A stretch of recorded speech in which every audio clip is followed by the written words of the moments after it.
Today's fact, yesterday's science fiction. Hollywood is having a hard time keeping ahead of the Joneses, the Von Browns, the Conrads, and so forth, with the present threatening to catch up with the future. But Hollywood keeps trying. There were lots of snakes, enough to make Dean Martin swear off.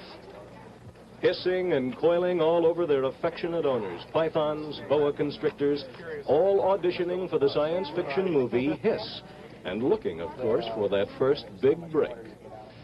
For years, Ray Bradbury, part scientist, part poet, has given millions of science fiction readers his impression of life on Mars through his Martian Chronicles.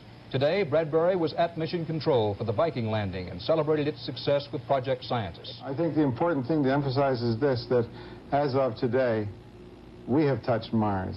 There is life on Mars, and it's us. The world of the future is being mined for more gold like Star Wars. Columbia Pictures is releasing a new science fiction film it hopes will send its profits into outer space.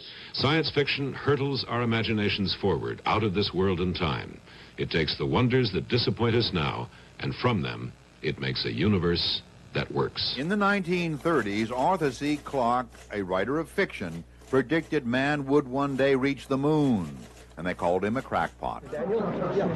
Author Frank Herbert still attracts a large following 20 years after writing the first Dune book.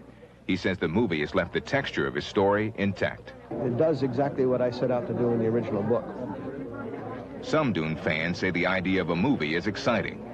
People will have the chance to see that science fiction fans don't just want to watch people flying around in little spaceships that go whoosh in outer space. The history of the world is the history of science fiction becoming science fact. It all started in the cave. It's the history of ideas, and it all has to do with survival.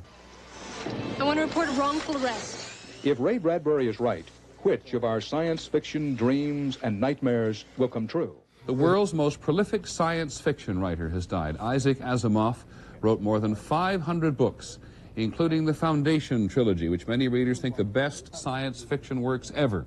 In San Francisco last night, moviegoers gathered to witness a remarkable film that 25 years ago confounded, amazed, and enticed the American public to look deep into the future.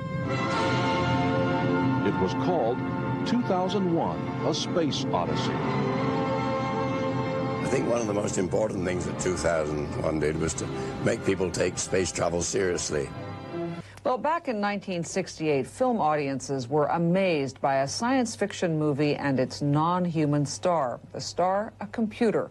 While 2001, A Space Odyssey worked on our subconscious spheres of artificial intelligence, CNN's Dick Wilson reports how one scientist was inspired by what he saw. That the Martian Chronicles helped move science fiction into the mainstream.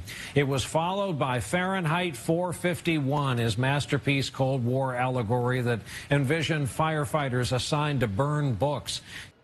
Orson Welles' radio adaptation of the science fiction novel War of the Worlds terrified listeners 80 years ago tonight. Many missed the program's 4 disclaimers, saying it was only a play, and believed a real-life Martian invasion was taking place.